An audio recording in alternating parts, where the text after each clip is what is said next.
నాడు మనందరం కూడా సభకు తరలి వెళ్ళడానికి సెంట్రల్ పార్టీ నుంచి ఆర్టీసీ బస్సులన్నీ కూడా మనం బాజాబ్తా బుక్ చేసుకున్నాం.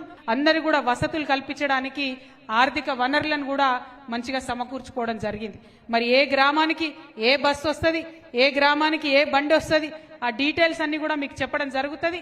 ఆ రోజు 27వ తారీఖు నాడు దయచేసి మీ అందరితో విజ్ఞప్తి, మంచిగా జోర్దార్ సిల్క్ జెండాలు కూడా అన్ని వచ్చినాయి.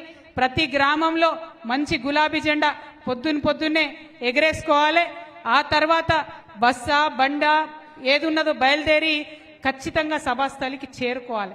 చాలా మంది చాలా రష్ అవుతుంది. మరి ఆ రష్ కాకముందే పొద్దున్నే బయలుదేరాలని చెప్పి నేను రిక్వెస్ట్ చేస్తా ఉన్నాను. ఎందుకోసం అంటే ఇక్కడి నుంచి అక్కడికి పోవడం, అక్కడ కేసీఆర్ గారు చెప్పేటటువంటి మాట మనందరం వింటే మళ్ళా మనకు కొత్త పవర్ వస్తుంది, కొత్త ఉత్సాహం వస్తుంది. ఆ ఉత్సాహంతో మళ్ళా గ్రామాలలో మనం పార్టీ పని చేసుకోవచ్చు. కాబట్టి ఖచ్చితంగా సభకు ముట్టాలే, మనందరం కూడా చేరాలని చెప్పి ఈ సందర్భంగా నేను తెలియజేస్తా ఉన్నాను. జగిత్యాల అంటేనే కేసీఆర్, కేసీఆర్ అంటేనే జగిత్యాల్. ఎందుకంటే తెలంగాణ ఉద్యమ సమయంలో మాట ఇచ్చిండ్రు, జగిత్యాల జిల్లా వేస్తా అన్నారు, చేసిండ్రు. కాలేజ్ ఇస్తా అన్నారు, ఇచ్చిండ్రు. ఇంకా అద్భుతంగా జగిత్యాల డెవలప్ కావాలంటే మళ్ళా గులాబీ జెండానే ఎగరాలే.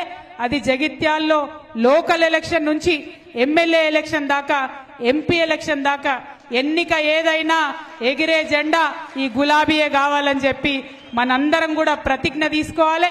ఏప్రిల్ 27వ తారీఖున జరిగేటటువంటి మన మహాసభ తెలంగాణలో కుంభమేళా జరుగుతుందా అన్నట్టు ఉంటుంది. లక్షలాది మంది తరలి వస్తారు. కాబట్టి అందులో మన పాత్ర ఉండాలి.